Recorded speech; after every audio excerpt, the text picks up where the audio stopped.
mbokk yeeg xarit yi ñoo ngi leen di nuyu dañuy am mbégte dellu si waat ak yéen ci émission bu am solo ñu ne biddéew mbokk yi bu ñu ne biddéew nag xel dafay dem bu baax a baax ci jigéenu Sénégal macha allah seen njàmbarte ci liggéey bu extraordinaire bi nga xamante ne bi dañu koy def fii ci suñu réew. mbokk yi dañuy wax mois de mars ma ne déedéet tous les mois c'est pour ces chères grandes dames.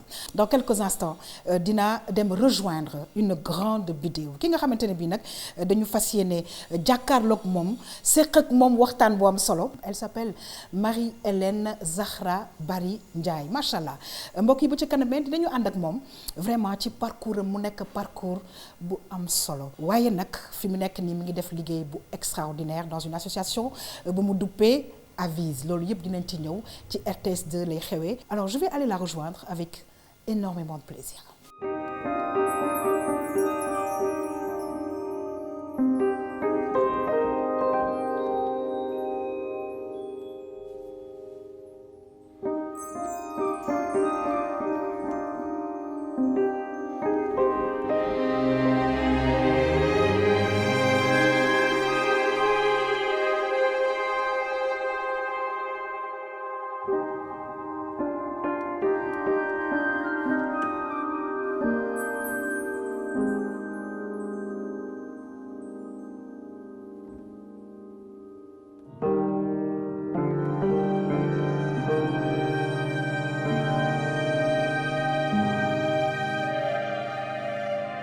waaw Zahra parce que je vais t'appeler comme ça affectueusement ñoo ngi lay nuyu di la dalal jàmm bu baax a baax ci plateau Biddéew RTS2 waaye nag ci cadre bu extraordinaire bi nga xamante ne bi gis ngeen ko muy Eline Zahra maa ngi lay nuyu c'est un plaisir. maa ngi lay fay yaa xam.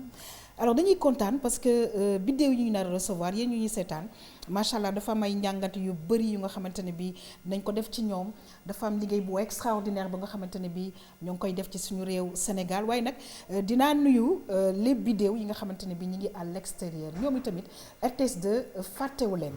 waaw Zahra nag Aïcha Sarr di taskatu xibaar nekk fële ci RTS2 dafa ñu defal sa portrait kon nag du ma def rek lu dul jox la nga seetaan ñun itamit yéen ñu seetaan ñu seetaan kan mooy Zahra Bary Ndiaye ayca.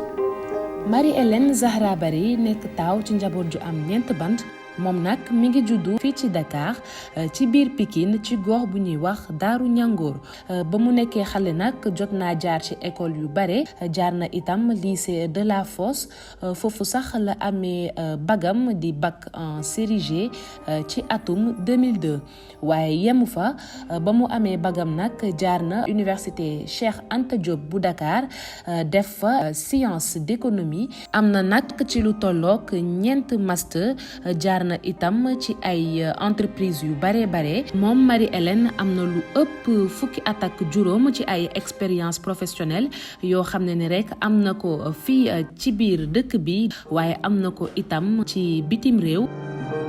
ginnaaw olof bi nga xam ne moom la ñuy làkk day làkk itam français anglais espagnol ak tamashek.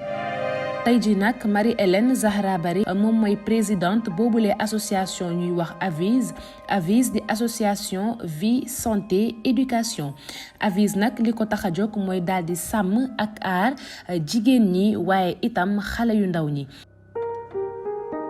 association boobule di Avise dafay jël itam en charge xale yooyu lee nga xam ne dañu leen sàkku moom nag Zahra Bary jot na jàppale ay jigéen yu bare jigéen ñi nga xam ne ni rek amuñu ay moyens ndax moom lenn rek moo ko ñor muy fexe dimbali doomu aadama rawatina jigéen ñi ak xale yi li ko waral nag lenn la mooy moom mi ci biir dundam jot naa jànkonteel ay jafe-jafe ci biir sëyam bu njëkk ndax gannaaw ba mu amee bac dafa duggoon na ci sëy waaye sëy boobu nekkoon sëy bu metti lool ci moom ndax jot naa dund ay métit ci biir sëyam mu doonoon nag ay situation yu métti ci moom loolu nag lu ko waral mooy jamono jooju moom mii di Zahra dafa ñàkkoon lépp lu mu amoon ba mu jugee nag ci boobule situation moom Zahra mu waat ni jigéen bu mu gisati rek mu nekk ci ay tolof laata sax muy xam nan la demee dina ko jéem a jàppale taxaw ko dimbali ko ba aajam faju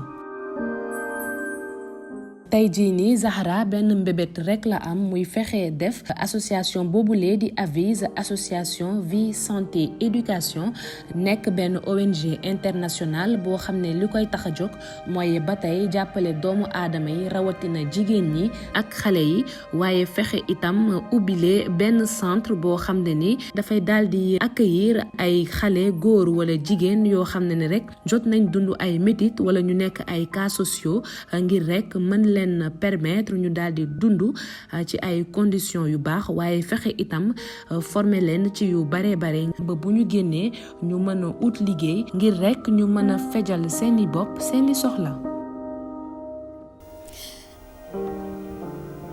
waaw Zahra maa ngi lay remercier mbokk yi ñu seetaan defe naa ne gën ngeen xam kan mooy Zahra alors wolof daf koy faral di wax ñu ne kaala bi ci bopp dafay njëkkee ci ndigg alors Zahra tout simplement pour dire à ces braves femmes que lépp xëyul sotti en fait nit dafay am jaar-jaar ba am fu mu taxawee moo nekk lu am solo waaye laata may xuus ci loolu nga xamante ne bi moom mooy sa parcours dafa am lu ma xaw a jaaxal c'est vrai que da ngay wax anglais français espagnol beneen bi mu tudd. Tamashek.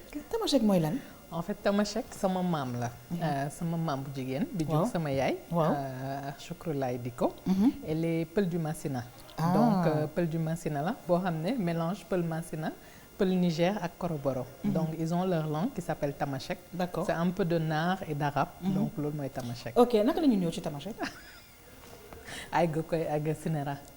Aïga Sinera ah bah c'est génial ñu ngi nuyu en tout cas képp ku nga xamante ne bi yaa ngi ñuy seetaan alors Zahra mu nekk parcours bu nga xamante ne bi je pense que ñi ñuy seetaan gis nañ ne que c'est très riche alors peut-être ñu ñëw rapidement ci sa commencement wu àddina commencement wu école parce que j'ose imaginer que ça n'a pas été facile lan nga ci jot a retenir juste avant ngay am sa bac.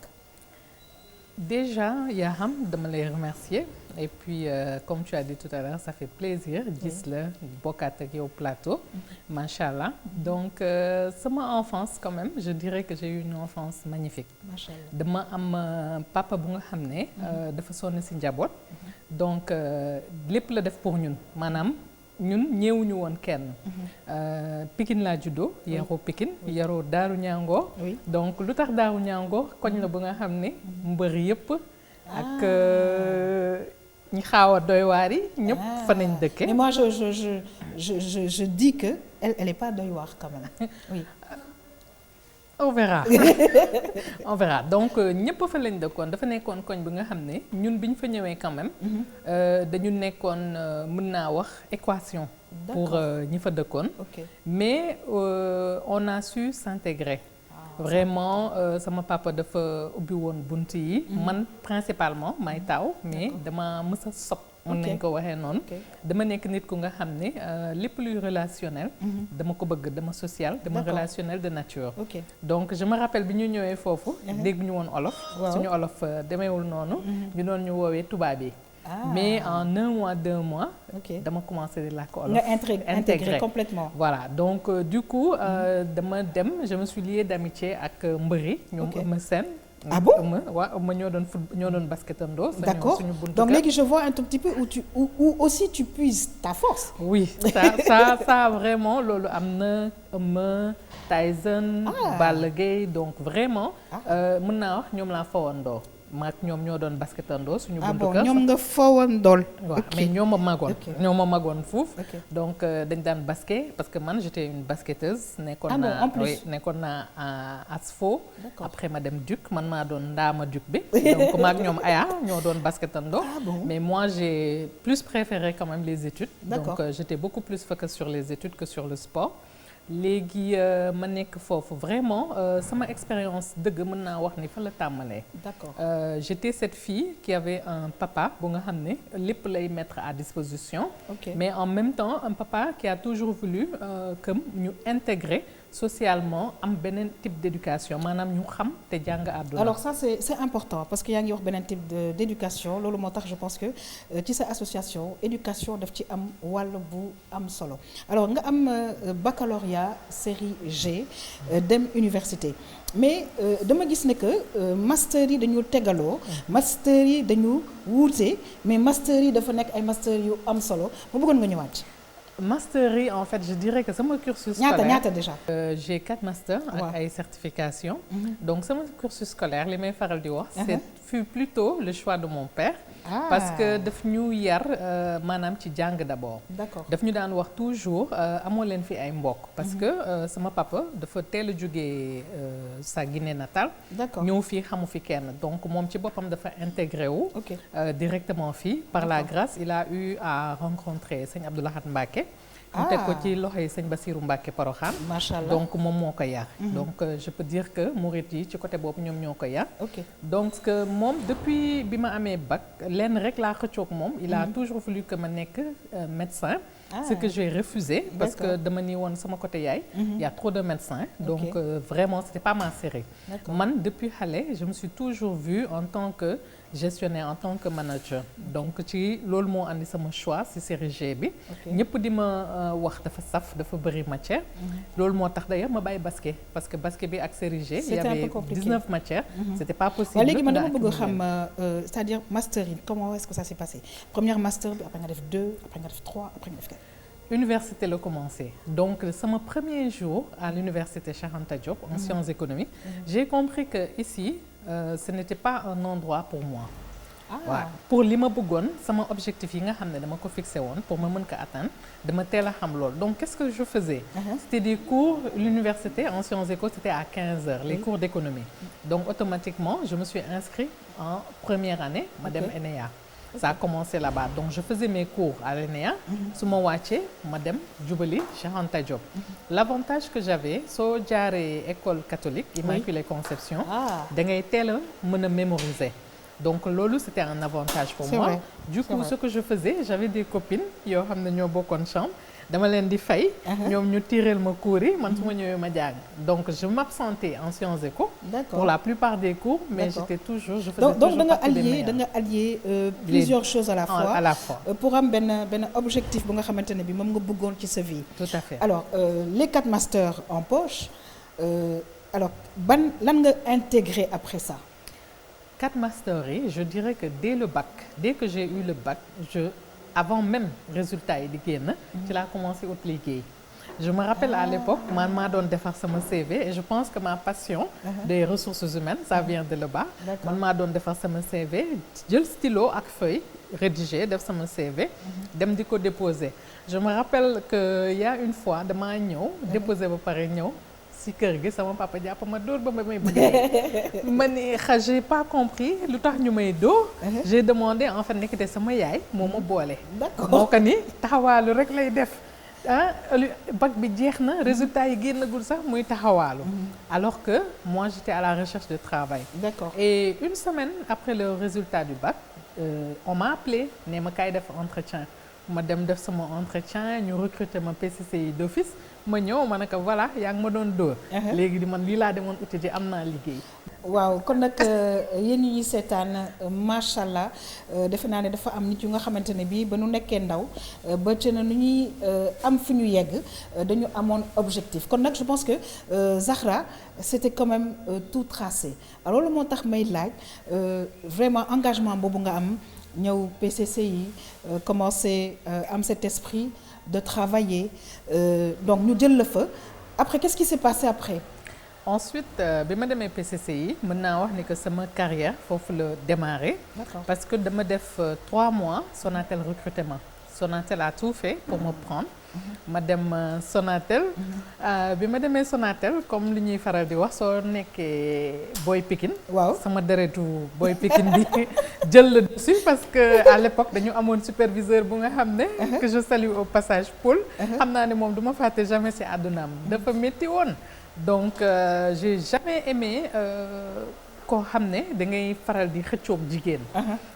Du coup, je me suis vraiment affirmée. D'accord. Convoqué moi et tout. À l'époque, le directeur a aimé ma réaction. Je me suis défendue. Sa détermination. Ma détermination. Ouais. Et grâce à cela, il m'a proposé autre chose. Mais j'ai eu une meilleure proposition d'une multinationale anglaise. Donc, j'ai préféré dem ci multinationale. Une multinationale anglaise. Oui. Donc, sachant que boy dem ci multinationale anglaise, donc feu le aussi, je pense, cette maîtrise de la langue. Tout à fait. Donc, j'ai été directrice Afrique de l'Ouest. À quel âge? Multinationale à 22 ans. À 22 ans. Donc, très alors jeune. Ça, yéen ñi ñuy seetaan c'est vraiment une vidéo. Alors, li tax émission bi jóg mbokk yi ñuy seetaan tout simplement dañu bëgg a joxe ay exemple ay jigéen ñi nga xamante ne bii na ma ko waxee tey kaala bi mi ngi ci bopp bi waaye ci ndigg li la njëkkee ñu fas ba mu dëgër di liggéey bañ a am lenn lu nga xamante ne bii macha allah dañu koy daw ci wàll bëgg tekki wala bëgg jàppale sa dëkk.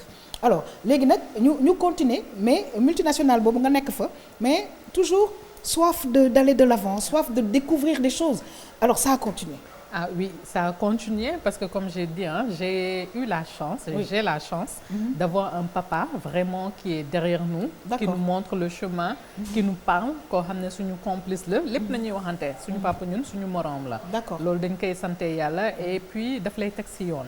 Donc bi ma nekkee multinationale bi aussi chance bi ma am mooy dama amoon itam koo xam ne moom moo ma recruté woon. daf ma wan lu bari daf ma jàngal. C'était un Mauricien et tout. maanaam tey mën naa wax ni que ni ma mel. compétence yi ma am compétence managériale yi ma am et tout moom la. D'accord. Il a pris le temps de me former surtout parce que dafa bëggoon ma nekk multidimension. Très bien. Donc au-delà de management bi. daf ma former si tous les autres aspects logistique RH maanaam tey mën naa wax ne que Zahra foo ma ne nii rek damay wuyu. waaw dañu naan Zahra dafa am solo dafa bëri solo kon nag yéen ñi seetaan gis ngeen ne solo bi macha allah dafa am njëriñ alors Zahra yemoo ci boobu mu am feneen aussi foo jàll bu ko defee ñu ñëw nag dugg ci beneen mbir bi nga xamante ne bi yaakaar naa ne dina nekk yow tamit découverte pour yow. D'accord. nga continuer. bi ma continuer nekk ci multinationale bi vraiment j'ai fait beaucoup de pays grâce à cette multinationale parce que de Sénégal après le directeur carrément de Londres dafa ñëw bi mu ñëwee il a voulu que je représente toute l'Afrique de l'Ouest. Ah ben très bien. Donc ma nekk ci de cette époque boobu nag daanuma toog. Donc j'étais toujours dehors donc je n'acceptais pas quand même di fixer wu à l'étranger.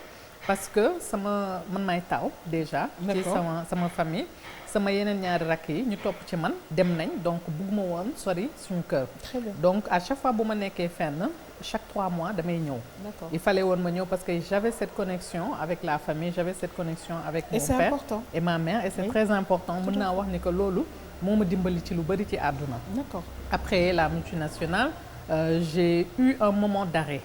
Un moment d'arrêt carrément. Et moment d'arrêt boobu lan moo ko. Moment d'arrêt boobu li may faral di wax c'est à cause d'un mariage. Donc le moment d'arrêt est arrivé juste bi ma amee sama premier mariage. D'accord.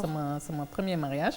Ça a été je peux dire l'une des expériences les plus déterminantes de ma vie. L'élément déclencheur en fait. Voilà, c'est un élément déclencheur déterminant et mën naa wax ni que tey bokk na ci li nga xam ne. Tracé na une partie de mon destin. Un mal pour un bien? Les deux. Mais je dirais plutôt un bien parce que ça m'a permis de tirer positivité bu bari war na ma lu bari ci àdduna tax na itam ma am jàngat bu bari ba pare xam li tax tey ma créer Aviv. waaw léegi fi ñuy daanelee laata ñuy dugg ci leneen mooy que nag actuellement nii dafa am nag ci benn organisme bi nga xamante ne bii macha allah fa nga nekk di fa def aussi liggéey bi mu ci ayib. Tout à fait. Donc, concernant l'organisme bi ma ñibbisee la quand je suis rentrée définitivement au Sénégal. Waaw.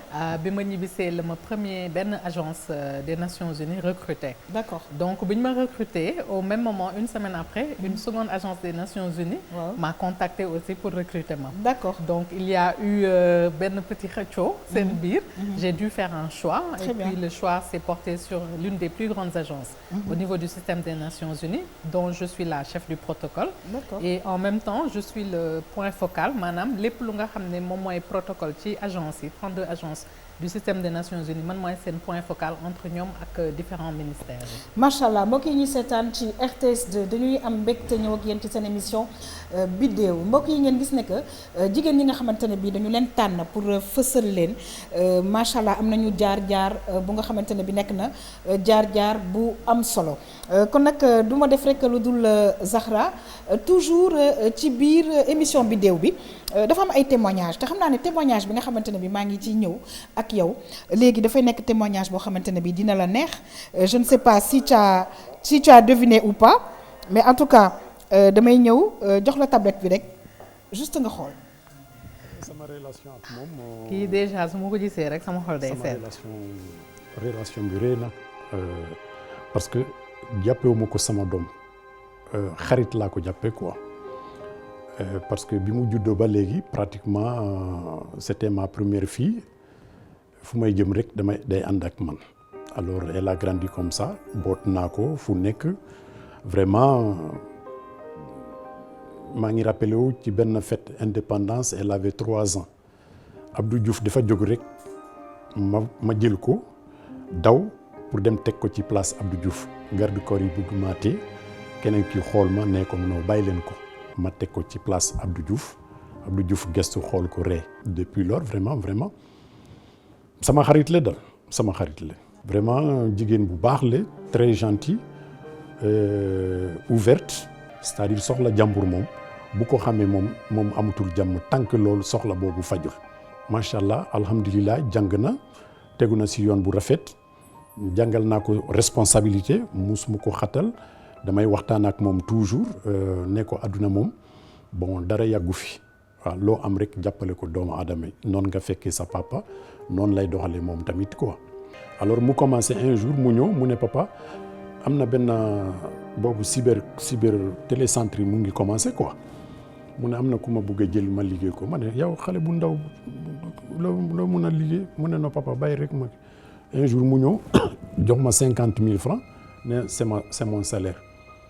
ma xool xaalis bi je n'avais pas d'argent avec moi honnêtement j'avais besoin de cet argent mais ma ne ko non prends yaa ko ñàkk mu jóge ci loolu nekk na sa vendeuse de boutique jaay na kii boutique kii accessoire avec sa grossesse son fils bu mujj bi doomam bu mujj bi diggante Kaolack ak Dakar man damaa yeggoon sax si oto bi lay aussi benn affaire rek la mos a def ma dóoru ko ba gaañ ko si bopp dafa indoon son cahier d'école comme elle travaille très bien période boobu mu wàcc mu falsifier note bi parce que xam na sama jikko côté boobu je suis violent mu indi note bi carnet bi mu jox ma ko ma toog si salon bi xool ma ne note bi c'est pas ça ma woo ko mu ñëw elle tremblait de tout son corps ma ne c'est quoi ça mu ne oui c'est la note ma ne non ça c'est pas la bonne tu as falsifié ça balaa mu pare rek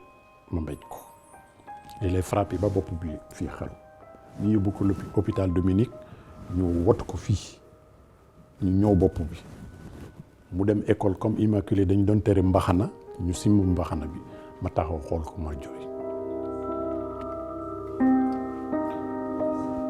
en fait je me suis dit que j'aime mes enfants je les brutalisé gaañ naa ko ça m'a fait mal et j'ai juré à partir de ce jour-là que je ne mettrai plus la main sur elle loolu laa def.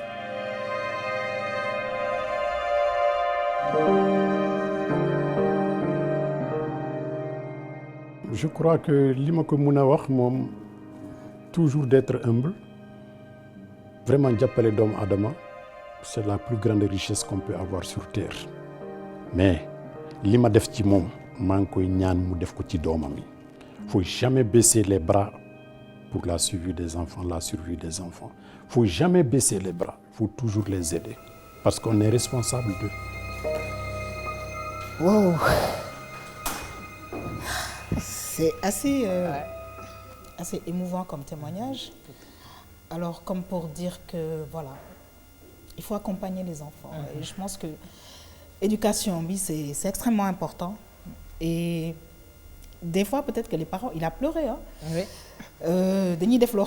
C'est peut-être pour le bien de l'enfant. Alors, Zahra, un mot par rapport à tout ce que nous venons de voir, les liens extraordinaires yu nga xamante ne bii am nga ko avec ton cher papa que nous saluons d'ailleurs. li may wax rek mooy alhamdulilah. oui.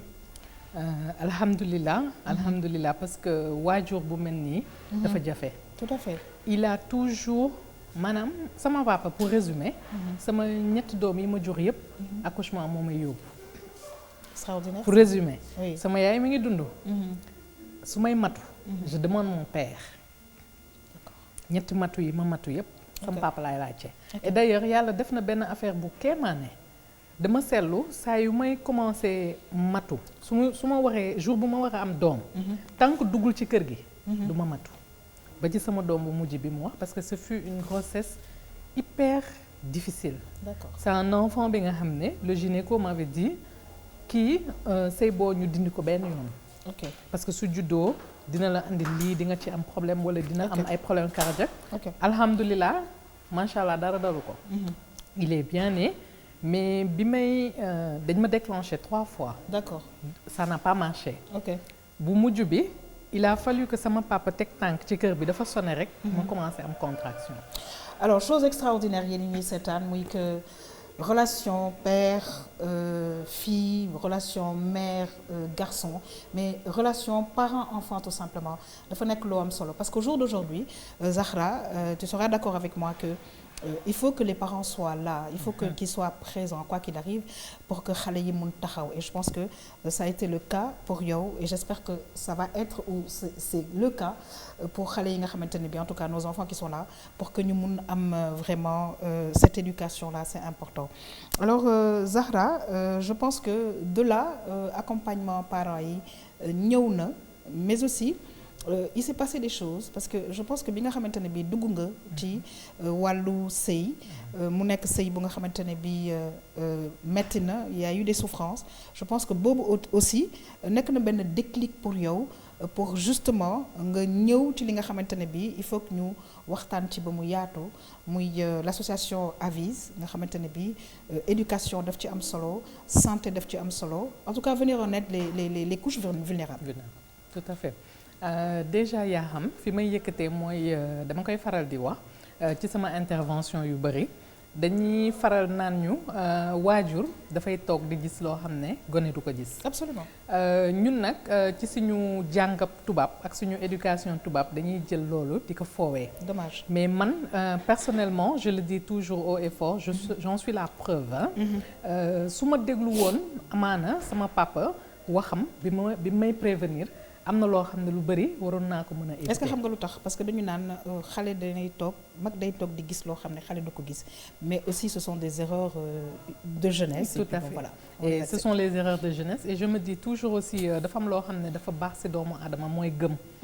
La foi et puis savoir que dañu am destinée ñun ñëpp. mënoo ci dara. ala kulli aali fi nga war a jaar ala kulli aali da nga fay jaar. Tout à fait. Donc loolu mënoo ci dara.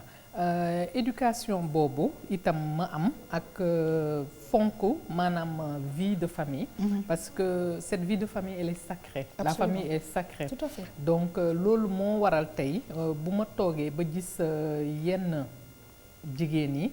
yenn xale yi. ñu nekk ci yenn jafe-jafe yi damay taxaw et comme li sama papa wax buñ ma waxee seen soxla tant que defuma ko. De là est née justement cette association dont je parlais tout à l'heure muy Avise déclic am na nga créé Avise il y a à peu près 10 ans nga ñëwaat justement ci association boobu. Association vie santé éducation Avise donc mën naa wax ne que bi mu tàmmalee depuis bi ma nekkee xale la bi ma nekkee Pikine. Parce que nan laa daan def dama amoon sama groupe bu taalibe yoo xam ne saa yu ñëwee par àjjuma. man maa daan taxaw sama yaay dama ko ci daan sonal. pour ñu bàyyi leen ñu dugg ci douche bi. ñu sangu ma génne ay yére sama yére rakk bu góor bi moom laa daan sàcc. di leen a jox ñu sangu ma tibb ci lekk bi jox leen. fa la tàmmalee dañu amoon itam buntu Pikine ndeysaan benn. Góor c'était un jeune garçon à l'époque. Il s'appelait Mor. ci wetu église bi wala ci wetu église bi. donc Mor la tudd. Mor foo ko fekk da daan jël taboureem toog buntu Pikine. donc foofu la daan toog di yolwaan fajar et à n'importe quel moment n'importe quelle heure donc nu ma daan def su ma daan dem école su ma ñëwee ba ci hauteur am surtout période sedd. damay simmi sama pull parce que dama daan tegle ñaari pull. toujours benn bi damay bëgg di ko jox Mor. D'accord. donc toujours j'avais créé un lien très fort avec mort. Et puis dama ko seet fu ne. Je comprends. Oui dama ko seet fu ne j'avais créé un lien très fort avec lui. sama goûter moom laa ko daan jox et cetera et cetera. coxeur yi aussi dañu nekkoon ñoo xam ne macha allah samay xarit nañ. donc saa yu ma nee su ma ñëwee rek coxeur yi ñoom ñoo daan daw. dugal ci biir oto bi car rapide bi wala njëgënjaay bi jëlal ma place. ba pare jëndal ma goûter. J'en ai quelqu'un, il s'appelle Babacar. Oui. Donc Babacar vraiment depuis bi ma nekkee xale. ba ni ma nekkee université même université. su ma daan génn fac pour jógee université ñibbi si Pikine il faut que saa yu ma ñëwee damay fekk mu jëlal ma sama place. macha allah donc loolu yëpp xew ci sa vie yow nag nga décidé formaliser en créant justement. Avise ñu ñëw ci Avise. Avise en fait c'est parti de là mais Avise aussi dafa am plusieurs volets. D'accord. Donc il y a le volet éducation parce que comme li ñu xam ñun ñëpp au niveau de la banlieue.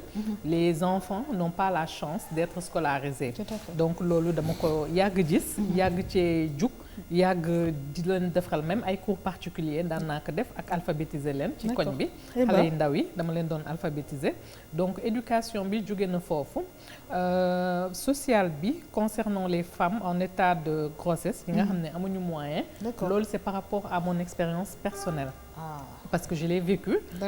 Comme li may faral di wax yàlla moom des fois nee nañ bu la bëggee. daf lay wan te wan bi mën na métti lool pour xam itam sa gëm-gëm fan la toll. Tout à fait. Donc comme li ma wax sànq bi ñuy doog a démarrer dama jóge ci poste directrice régionale Afrique de l'Ouest à l'époque à 22 ans avec un salaire énorme avec tous les avantages qu'on peut penser. ma xëy yoratuma dara. Maanaam quand je dis yoratuma dara ça veut dire dara. waaw léegi damay taxaw foofu tuuti ak yow parce que xam nga ay jigéen lañu nous sommes des mamans et cetera alors comme pour dire que àddina dara wéyul donc éducation de base bi nga xamante ne bi dañu koy am dafay am solo pour que ñun jigéen ñi ak suñu ay doom yi ñu xam ne dara wéyul mais quand il y a problème ñu gën a takkaat ndigg bi juste pour aller de l'avant. Tout à fait donc loolu bi mu amee maa ngi woon ci sëy sama premier mariage ci laa jóge fii dem Touba. Sama ex jëkkër dafa amoon benn projet foofu ak ay espagnol yu mu daan liggéeyal à l'époque ma dem nag foo xam ne xamuma fa. ba pare maa ngi nekk jigéenu biir bu ndaw c'était ma première expérience en matière de grossesse. xaw ma jóge sama papa ak sama yaay ci conditions yu mel noonu. Donc ma dem bi ma demee il y avait beaucoup de difficultés vraiment j'ai trouvé énormément de difficultés affaire yu bari aussi. Commencé feeñ ma commencé di ibbi samay bët et tout en tant que femme en état de grossesse dama amoon voisine boo xam ne elle habitait à côté mais dafa yoroon buvette. D'accord. Parce que Touba ñoom noonu la ñuy def jigéen ñi dañuy góorgóorlu dañuy ñafe. Donc moom sama kër puisque dafa amoon congélateur ak réfrigérateur man la daan dénk bagage am yi nga xam ne dafa daan des. Donc boobu maa ngi ci social bi léegi mu am lu doy waar lu nga xam ne dafa daan faral di am saa yu ma dénkee bagage am. Man ma dencal ko ci frigo bi man yor naa frigo moom yor na lekk yi mais saa yu ma ko dénkee xamul ni que man awma lu ma lekk léegi te maa ngi ëmb bu ndaw maintenant saa yu ma xiifee damay jubali ci réfrigérateur bi tijji su ma ko tijjee ma xool lekk bi bii xel naan ma lekkal te du ci xam dara bii xel naan ma bul ko def ma nekk fa di werante ñaari xel yi après ma tëjaat bu ma tëjaatee réfrigérateur bi ma dem toog ci néeg bi su ma toogee ci néeg bi rek dégg ñu woo ma sama voisine bi dëkkoon ci suuf yaayam day togg te elle le faisait en fait intentionnellement xamul woon au contraire elle nous prenait pour ñoo xam ne les moyens sont là naturellement mère bi il faut que mu togg lu bari yéegalal ma walla man en cherchant dans les sacs et li may wax toujours moo tax mën naa wax ni que sama gëm sama foi loolu forgé na ko dama daan vérifier sac yi je pouvais vérifier les sacs et en faisant ça j'étais sûre que sac bi bàyyiwuma fa xaalis mais je trouvais toujours de l'argent dans les sacs. kon nag dañuy souffler un tout petit peu parce que ce que tu racontes machallah c'est quand même assez lourd seen émission Bideew ci RTS2 kon nag ngeen xam ne bideew boo gis am na jaar-jaar bu nga xamante ne bi machallah dañuy am plaisir di ko nettali di ko waxtaanee tout simplement pour dire que tey mën na metti lool waaye ëllëg mën na neex lool ci kaw ngëm-ngëm am ci kaw am exactement li nga xamante ne bi bëgg nga ko mu nekk des périodes extrêmement difficiles mais que tu as pu surmonter. Alors ci biir loolu damay ñëwaat encore relancer Aviz nga xamante ne bi cette fois-ci c'est formalisé yaa ngi commencé di def ay actions nag yu nga xamante ne bi ci éducation ci santé et puis je l'avais dit tout à l'heure ci couche vulnérable yi. Donc Aviz comme li ma la wax sànq dafa am plusieurs volets. Volet pour les femmes qui sont en état de grossesse yoo xam ne amuñu moyen. Donc ñun nan la ñuy def dañuy jël femmes yooyu ñu suivre leen. Il y a un suivi du début de la grossesse ba accouchement. ba xale bi juddu ba xale bi am 5 ans. D'accord dañuy continuer. Donc ñun ñoo lay mettre en rapport ak gynécologue. Parce que dañu am réseau de gynécologues yi nga xam ne. Partout au Sénégal. Partout au Sénégal, on travaille avec eux. Spécialement à Dakar, on a le cabinet Kër Jigéen yi du docteur Juliette Faye, vraiment qui est un partenaire extraordinaire. Elle fait tout le suivi, consultation, échographie. Donc pour les analyses, nous travaillons avec les hôpitaux. On a des partenariats avec les hôpitaux, etc., etc. Quand le bébé est né aussi, même chose, les chefs de service social. En même temps, on lui fournit les habits. La maman aussi maanaam lépp lu xale bi soxla. ba nga xam ne yaay ji du jaaxle. dañ ko koy jox. alors damay ñëw ak yow ci justement beneen témoignage parce que mbokk yi ñu seetaan vidéo bi nga xamante ne bi tey dañu ko recevoir ci émission bi macha allah dafay def action yu nga xamante ne bi dafa amal njëriñ suñu réew. alors ki nga xamante ne bi nag mbokk yi ñu ngi koy waaj a seetaan kaawam c'était assez particulier et voilà j'en ai même des frissons on va aller regarder. On va te montrer.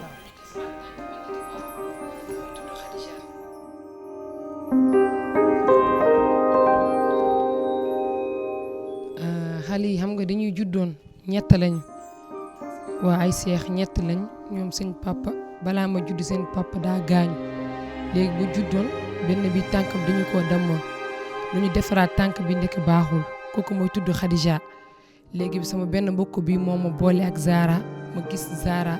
mu yóbbu xale yi Alboury Wayed macha allah mu taxawaa bu rafet.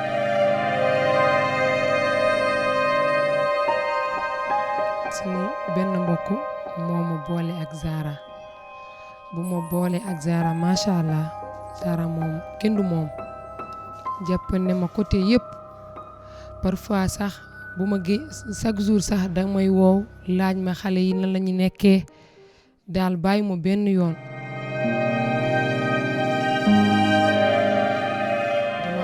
ba pare mu wax ma Maymuna dama bëgg nga ñëw Dakar parce que xale yi dañu tuuti te dañu nekkoon jooy rek at duñu nàmp léegi dama bëgg nga andi leen Dakar ma andi xale yi Dakar.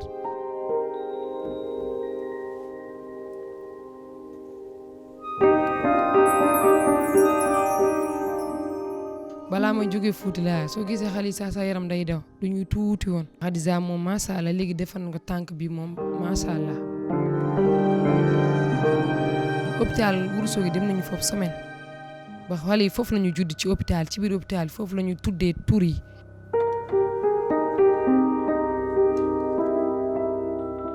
léegi xale yi dugg nañ 7 mois macha allah ba léegi fii laa nekk. Zara mu ngi foo taxaw bu baax parfois sax moo may laaj may mun a xale yi dara dalu leen parfois da nga koy yóbbu hôpital ñu xam man déedéet Zara xa dara xale yi ñu ngi si jàmm dara dalu leen mu bàyyi ma benn yoon wax dëgg yàlla. mu may taxaw bu baax sax su ba gisee xale ni sax day kontaan day ree moom Zara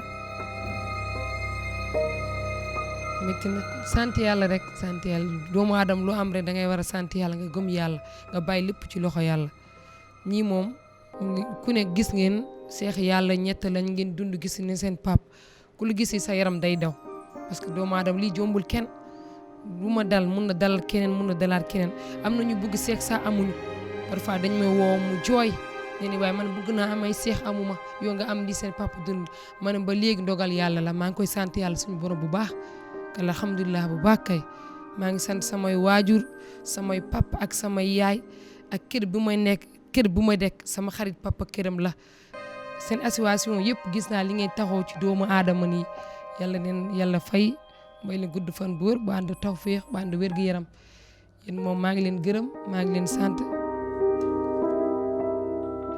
lu ma gën a métti rek sama àdduna lu ma munoo fàtte daal seen papa xale yi maa ngi koy gërëm maa ngi koy sant bu baax maa ngi koy waa yàlla na yàlla xaaral aljanna àdduna nool la moom féetal na ma fu ne lu ne defal na ma waaw dama kaa bàyyi ci yàlla daal waaw àdduna noonu la rek lu metti yàgg na du man rek dina ma dal dina dalaat keneen.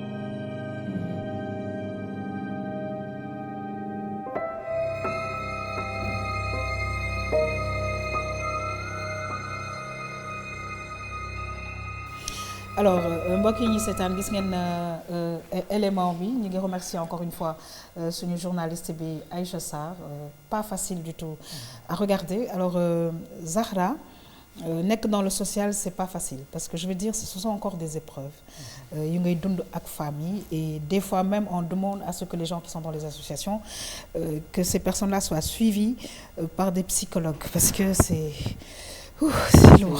C'est très lourd. Oui. C'est très lourd parce que façon bu ne ngay gis expérience bu ne ngay gis l'expérience de Fama vraiment man biñ ma ci woowee li ma njëkk a dégg en fait ce que j'avais lépp lenn rek laa doon dégg avant.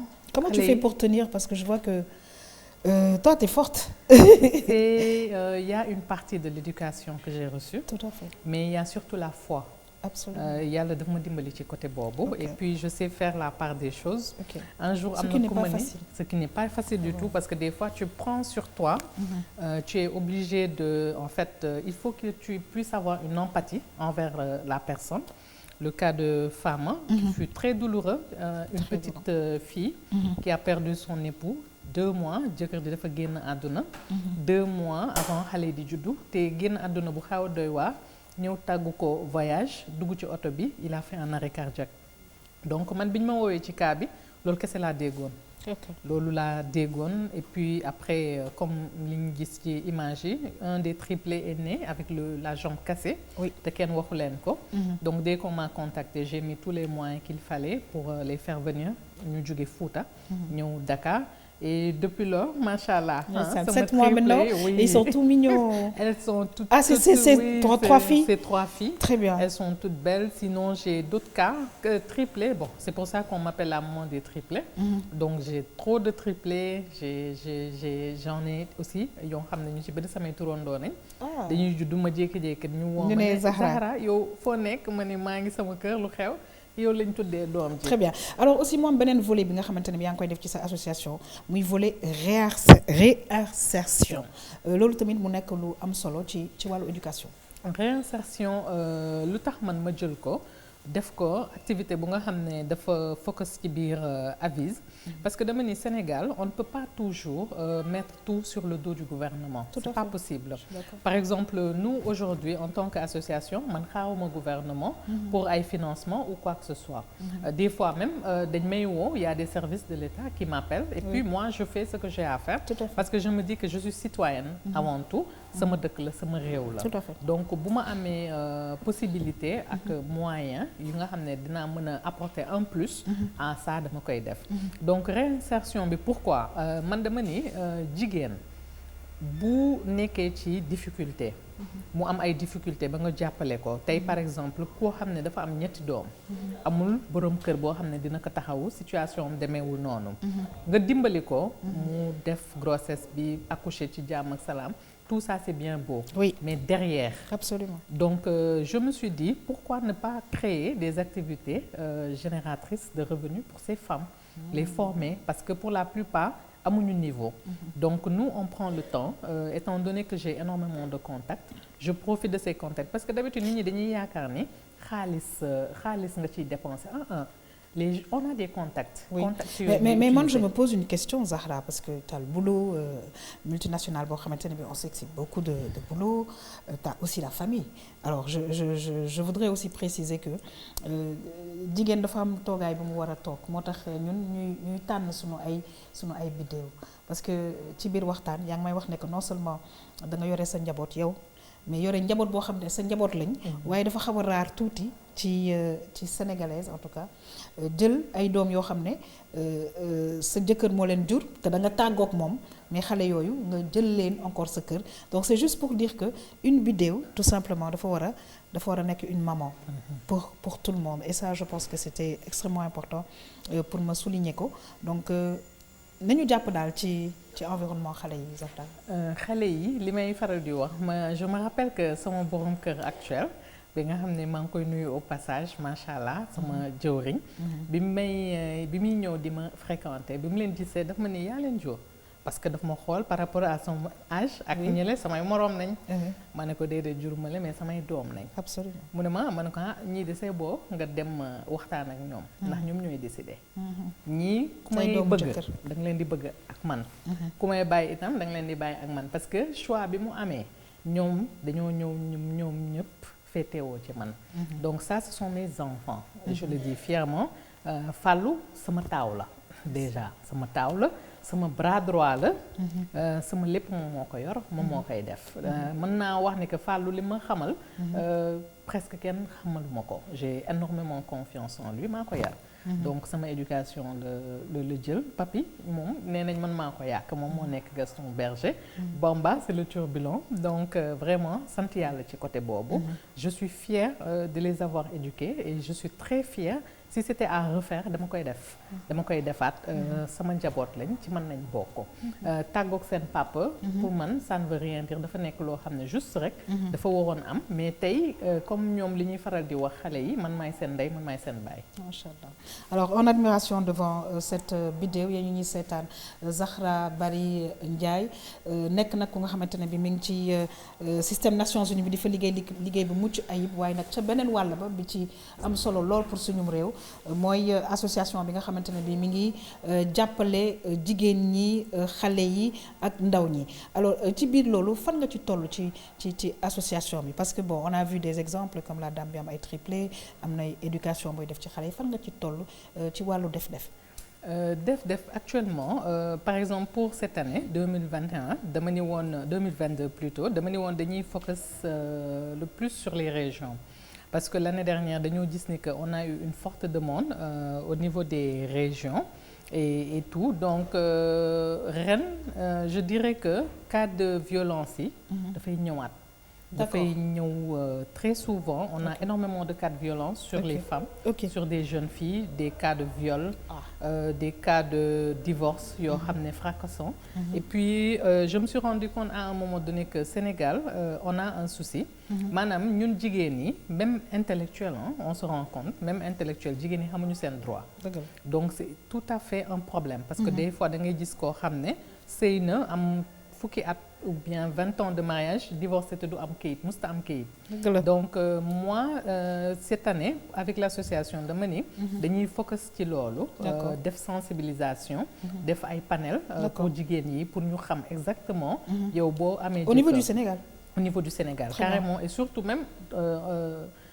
dans les régions surtout parce que foofu il y a des choses qui se passent qui sont extraordinaires te amuñu benn source d'information. Très bien léegi les grands projets de Aviz mbokk yi may fàttali ne que Aviz wax dëgg yàlla ñu ngi def ci Sénégal liggéey bu mucc ayib maa ngi koy wax te dama koy répéter parce que ñi ñuy accompagner macha allah dañu ko soxla.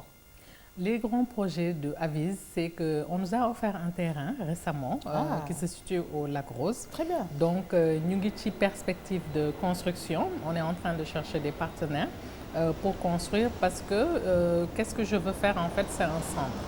Un centre bi nga xam ne ça va accueillir les femmes qui sont victimes de violences conjugales. D'accord. Les jeunes filles victimes aussi d'abus.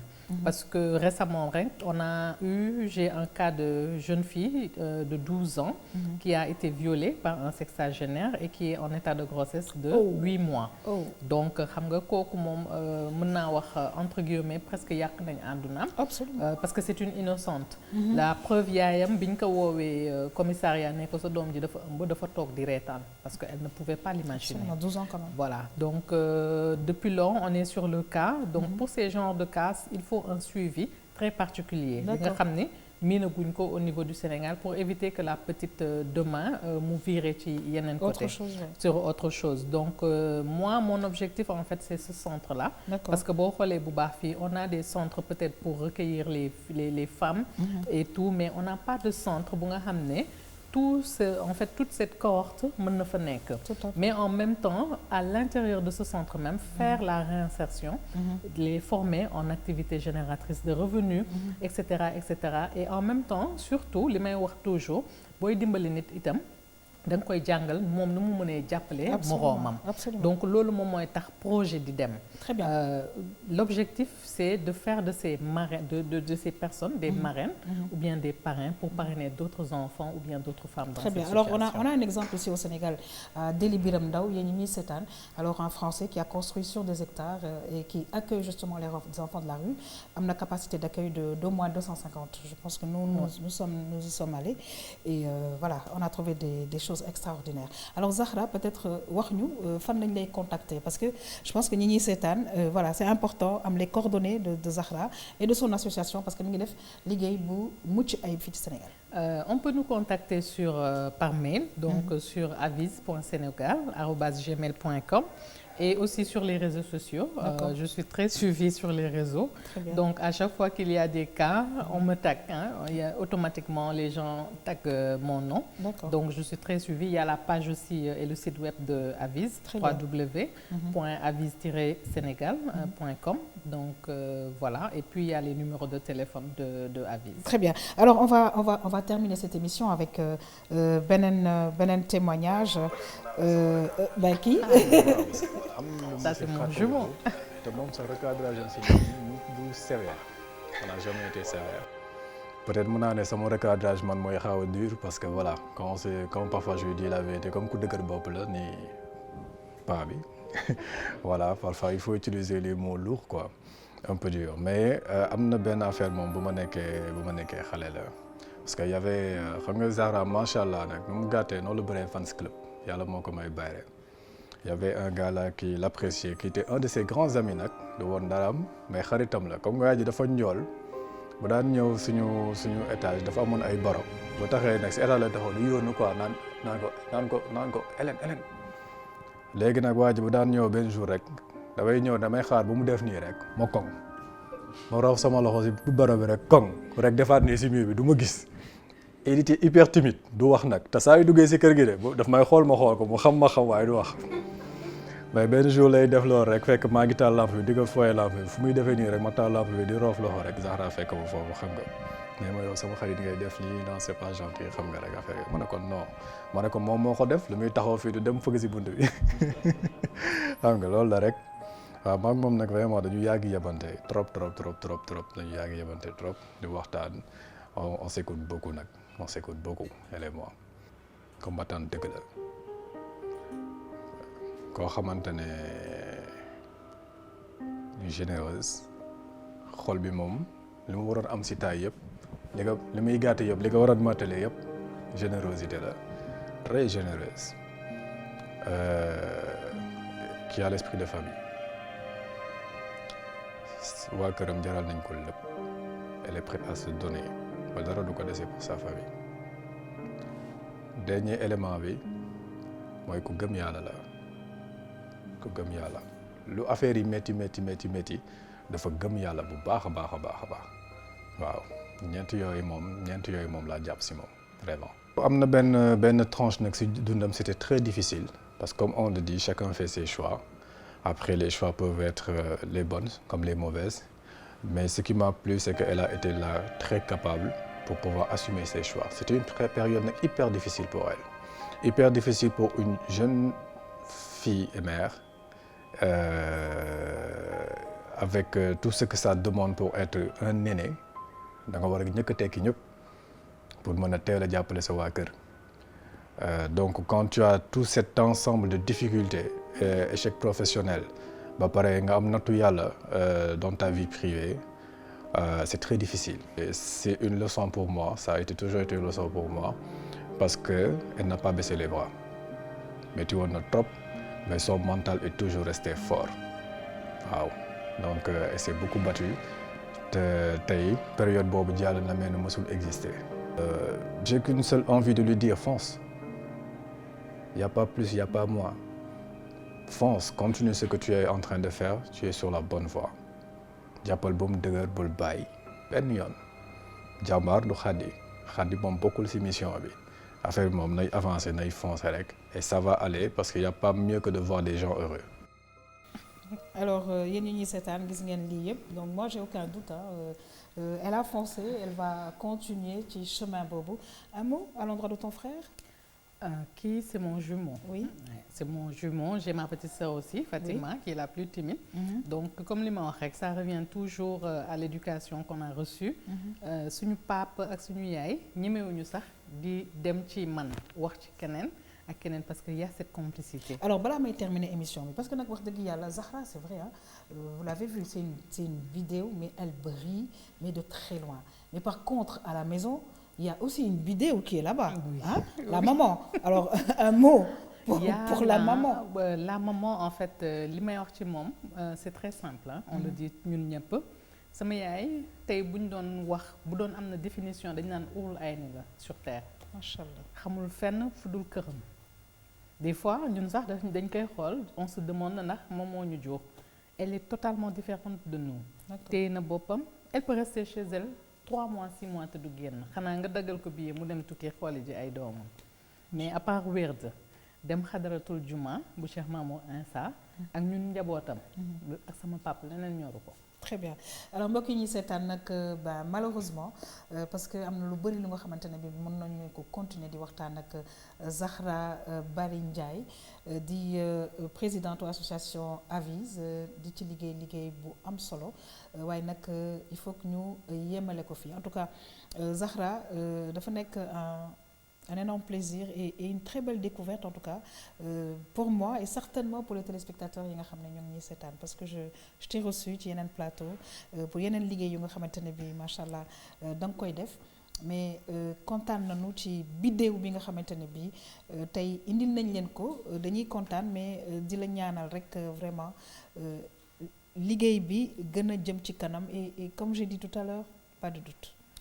Jërëjëf yaa xam maa la gën a kontaan parce que li may faral di wax lii dafa baax ñu koy faral di wax ça donne c'est un exemple day tax suñu moroom yi gën a góorgóorlu xam ne àdduna lépp xaj na fi biddéew bi nag li tax mu neex ma tey je dirais que tey su ma doonee biddéew dama koy wax haut et fort mën naa wax ni que sama borom kër a tax sama jëwriñ monsieur Ndiaye donc macha allah li mu def ci man ak ni ma andiwaatee mooy sama support wax dëgg fa neex yàlla sama papa sax daf koy wax léegi il est jaloux de lui. Il est jaloux. waaw mooy sama support sama xarit sama complice sama jëwriñ te daf ma yokk diine daf ma yokk diine mën naa wax ni tey bu ma toogee ba dootuma biddanti fajar moom moo tax daf ko def ci man donc kooku aw ma fayam. Je peux dire que Zahra, la dame qu'elle est devenue aujourd'hui, la bidéo qu'elle est devenue aujourd'hui, c'est grâce à Thierno Ndiaye.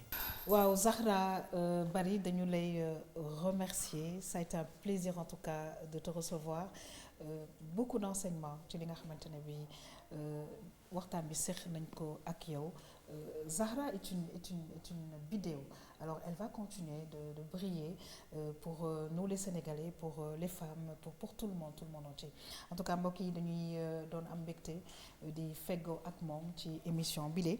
waaye dañuy kontaan macha allah di remercier fi nga xamante ne bi fii la ñuy defee émission bi di Iliane boutique hôtel 33 826 26 00. waaye mbokk yi di sant di gërëm Mariama Magasuba mi nga xamante ne bi moo jaar moom ci sañse bile 77 534 44 11 macha allah di remercier toutes les équipes yi nga xamante ne bi technique dañu ànd ak ñoom di liggéey di remercier ki nga xamante ne bi mooy initiatrice su émission bi bidéo madame Cissé Mame Kodou Dia di remercier nag macha allah ki nga xamante ne bi ndeysaan sama kal la waaye kal bi liggéey bi rafet na muy Aïcha Sarr sunu journaliste bi nga xamante ni moom moo def éléments yi yëpp macha allah di remercier ñëpp di leen wax ne RTS2 dina leen indilaat yeneen i vidéo des femmes qui brillent de par leur travail de par leur comportement de par social bi nga xamante ne bi ñoo ngi koy def di leen jox incha allah rendez-vous très bientôt toujours ci RTS2 pour beneen vidéo. Et je suis sûre que vous êtes toutes des bidéos, vous les femmes qui nous regardez. Et les hommes, vous qui êtes en train de nous regarder aussi, sachez que vous avez à côté, devant et derrière vous des bidéos. Bonne suite des programmes sur notre chaîne.